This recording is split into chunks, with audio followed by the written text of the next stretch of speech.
High বলি, কেমন আছো, কি করতেছো? মিষ্টি ভাষা তো তোমাদের রাজশাহীর।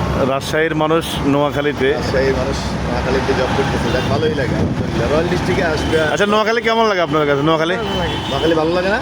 কতদিন হয়েছে আপনি এখানে আসছেন যে? আমি এখানে পাম্পের ইঞ্জিনিয়ার, বুঝছেন? হ্যাঁ, পাম্পের ইঞ্জিনিয়ার, লোক ও। নাই তো তাই জন্য এখানে না সমস্যা নাই, কর্ম কোনো ছোট না। তবে না, ওটা বলতে যে নোয়াখালী কেমন লাগে আপনার? অনেক ভালো লাগে। অনেক ভালো লাগে। নোয়াখালী মানুষ ধনী জেলা তো এটা কিন্তু। হ্যাঁ, নোয়াখালীতে তো অনেক মানুষ আসার আগে ভাবে যে নোয়াখালী মানুষ ভালো না। মানে তুমি যে এখানে থাকো মামা, তোমার মানে কি মতামত তুমি বলো, নোয়াখালী মানুষ কেমন? ভালো। খুব ভালো। হ্যাঁ, ভালো। সব জায়গায় ভালো খারাপ আছে, কিন্তু তোমার কাছে মনে হতেছে এখানে তুমি থাকতেছো আমার মোটামুটি পাম্পের যতগুলো স্টাফ আছে সবগুলো ভালো। সব ভালো, সব তো নোয়াখালীরই মানুষ। তার তোমার জন্য শুভকামনা। নোয়াখালী একশো কোনো সমস্যা হলে ইনশাল্লাহ কর্তৃপক্ষ করে জানাইবে তোমার, ঠিক আছে? আচ্ছা। ধন্যবাদ মামা, সালাম আলাইকুম। এটা হচ্ছে আমাদের একলাশপুরের দক্ষিণে যে পাম্পটা, এটা হলো ফিড আপ কমপ্লেক্স।